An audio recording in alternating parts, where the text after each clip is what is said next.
Once, that of the council, and that of the elders therein, brought forth that of a beam of light, by that of a very small crystal. And once the light penetrated the crystal, a sound occurred, and in doing so, we all saw the same. And we thought to ourselves, how simple it was that we did this, even though it was just a second. And again we tried, and again, and again.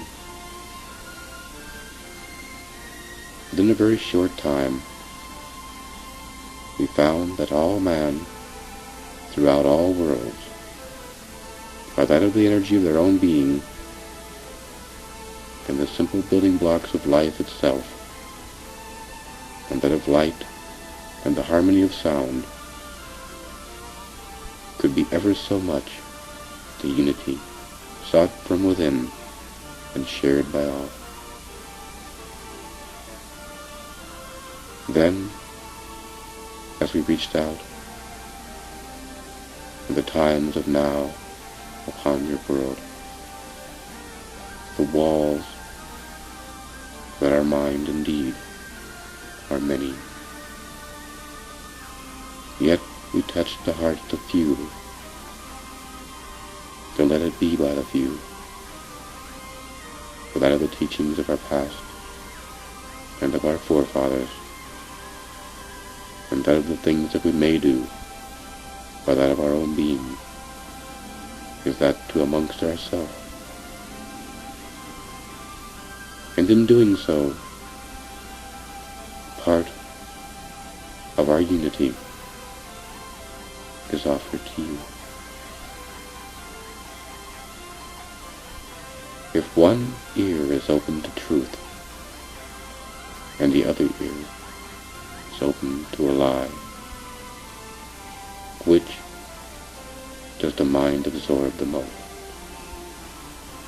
If truth offers little, but sadness and bitterness and waste, and the lie offers greatness and joy, and the falsehoods of pleasure, which is easier to choose? Indeed, Tiawanaka has changed. Indeed, that of the 3 rings of unity, and that of Cusco has changed. Man no longer seeks to unite that of the mind and of his being, and it was indeed simple. But when the alignment nowhere was east, and the first light would pass between the stones,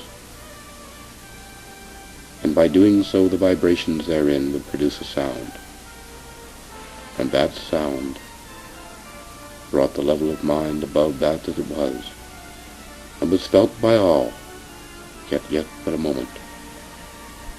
But yet that yet of a moment was all that was needed. But then man brought that of his own destruction, for the will of the past, and the unity of now, and the ear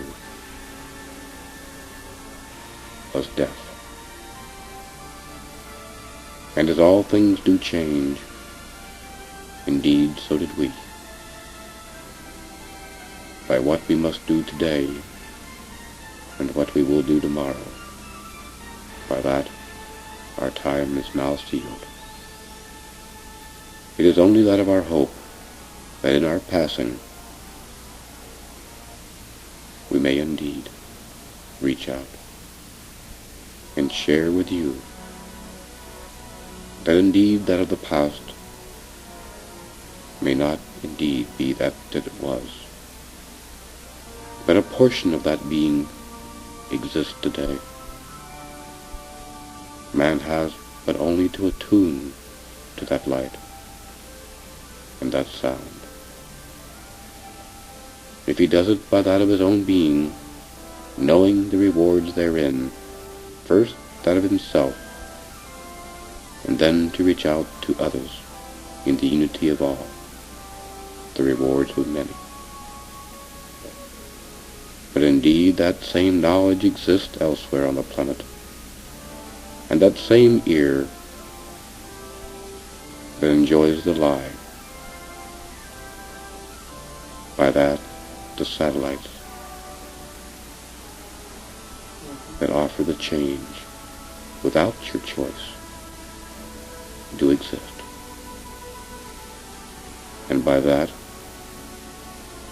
or the will of man, the mind levels between the two are reality upon your world. Then why not the ear of sadness and sorrow? For if this is not felt, then the rewards of joy and love cannot be shared. For there is indeed sadness of the past and sorrow. It is only by that the building blocks of the future can be strong.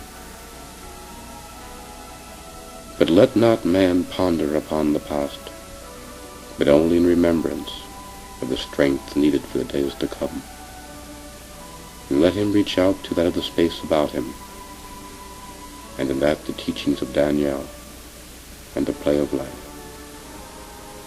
And by the simplicity of the space about the man and the women and the children of the world today, with just that one step and one light and one sound, the door is there. We offer that of the key. We ask that man reaches out. We can do no more. We can do no more. Man must find unity amongst himself, by himself, and for that of his people about. In all the things that we are, in all the things that we ever hoped to be, in this and by that of the center of the universe, the greatest joy through that of the entire universe is your world and your people. By them, all is one and now. And the simplicity of Tiahuanaco, everything is now. Good evening. Good evening. Mark. Thank you very much.